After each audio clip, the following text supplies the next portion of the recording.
নজর এবার বেলডাঙ্গায় জামিন বাতিলে হাইকোর্টে এনআইএ। পরিযায়ী মৃত্যুতে রণক্ষেত্রের চেহারা নেয় মুর্শিদাবাদের বেলডাঙ্গা। 90 দিনের মধ্যে চার্জশিট না দেওয়ায় 15 অভিযুক্তকে জামিন দেয় এনআইএ নিম্ন আদালত।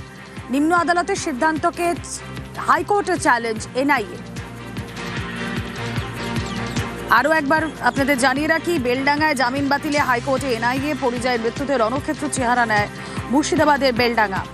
কথা বলবো, প্রতিনিধি অর্ণব রয়েছেন আমাদের সঙ্গে। অর্ণব, দেখো, বেলডাঙ্গার যে অশান্তির ঘটনা, সেই ঘটনায় এনআইএ তদন্তভার পায় কলকাতা হাইকোর্টের নির্দেশের পর, এবং সেই ঘটনায় 90 দিন, যেটা স্ট্যাটিউটে বলা আছে, বিধিতে বলা আছে, 90 দিনের মধ্যে যদি পুলিশ চার্জশিট বা তদন্তকারী সংস্থা চার্জশিট দিতে না পারে, সেক্ষেত্রে স্ট্যাটিউটে বেল হয়। অর্থাৎ নিয়ম অনুযায়ী অভিযুক্তদের আর আটকে রাখা যায় না, জামিন হয়।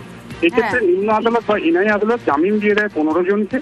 সেই নির্দেশকে চ্যালেঞ্জ করে হাইকোর্টে দ্বারস্থ হয়েছে এনআইএ। এবং এনআইএর যুক্তি, মামলার বেড়া জালে কখনো হাইকোর্ট, কখনো সুপ্রিম কোর্ট এবং তাদের কেস ডায়েরি পাওয়া না পাওয়া, এই সময়কালের মধ্যে একটা বড় অংশ তারা নষ্ট করেছে।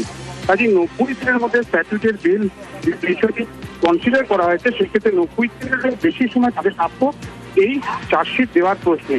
এই আইনি যুক্তির সামনে বিচারপতি অরিজিৎ বন্দ্যোপাধ্যায়ের বেঞ্চে তারা আবেদন করেছে এবং মঙ্গলবার দিন এনআইএর আবেদনের শুনানি হবে, এমনটা প্রাথমিকভাবে ডিভিশন বেঞ্চ জানিয়েছে।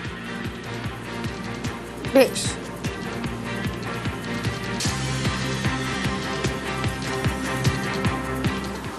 পথ দুর্ঘটনাকে কেন্দ্র করে আসানসোলে ব্যাপক উত্তেজনা। পথচারীকে ধাক্কা এবং পরপর পথচারীকে ধাক্কা পুলিশের বাসে। গুরুতর জখম এক কিশোরী। অভিযোগ, মত্ত অবস্থায় ছিলেন পুলিশ বাসের চালক। চালককে ধরে ফেলে মারে স্থানীয়রা। বাস ভাঙচুরও চালানো হয়।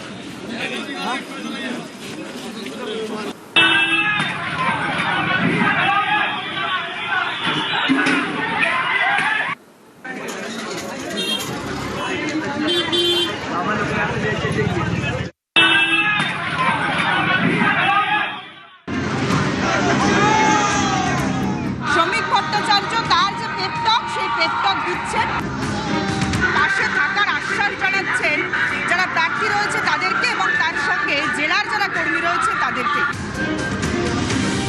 বঙ্গ বিজেপির সুকান্ত মজুমদার, কেন্দ্রীয় শিক্ষা প্রতিমন্ত্রী, তিনি নির্বাচনে লড়ছেন না ঠিকই, কিন্তু যারা নির্বাচনে লড়ছেন তাদের সঙ্গে প্রত্যক্ষভাবে যেমন তিনি